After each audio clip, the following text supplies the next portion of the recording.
Contemplating today's Gospel. Liturgical Day, 22nd Sunday in Ordinary Time.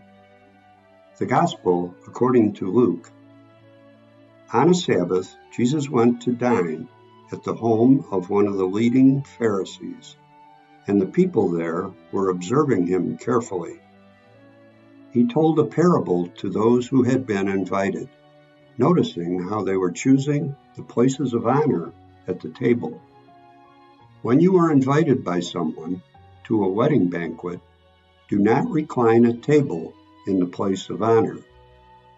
A more distinguished guest than you may have been invited by him, and the host who invited both of you may approach you and say, "Give your place to this man," and then you would proceed with embarrassment to take the lowest place. Rather, when you are invited, go and take the lowest place, so that when the host comes to you, he may say, "My friend, move up to a higher position." Then you will enjoy the esteem of your companions at the table.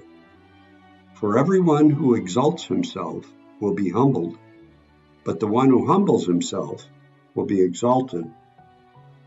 Then he said to the host who invited him, "When you hold a lunch or a dinner, do not invite your friends or your brothers or your relatives or your wealthy neighbors, in case they may invite you back and you have repayment.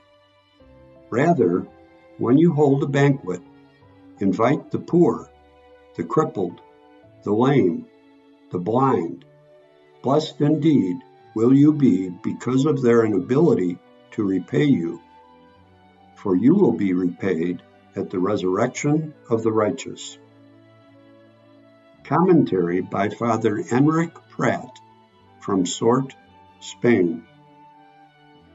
Noticing how they were choosing the places of honor at the table. Today, Jesus teaches a masterly lesson. Do not choose the best seat. When you are invited by someone to a wedding banquet, do not recline at table in the place of honor. Jesus knows we like to look for the best places, in official acts, in formal gatherings, at home, at the table. He knows our trend to overrate ourselves out of vanity, or worse still, out of a poorly hidden pride. So let us therefore be careful with honors, for, as St. Leo the Great wrote, the heart remains chained where it finds the possibility of delight. Perhaps others have told us that we are better persons in general, or that we have better personal qualities than others. We may even begin to consider ourselves smarter, more important, and more deserving than others, always the rightful ones. This can lead to a narrow vision of ourselves and of those around us.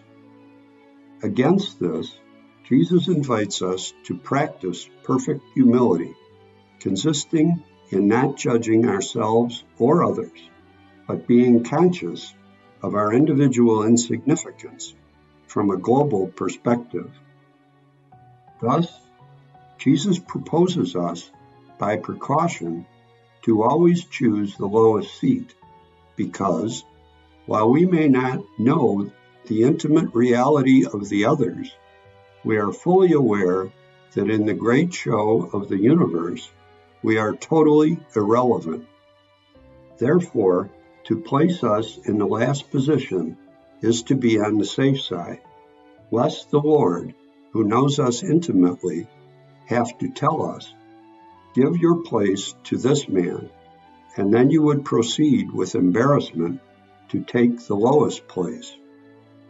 In the same line of thought, the Master invites us to place ourselves with humility besides the chosen by God, the poor, the crippled, the lame, and the blind, and to be at the same level as them. Put simply, we must overcome our pride and shame to be among those God loves with special tenderness, and to share with them table and friendship.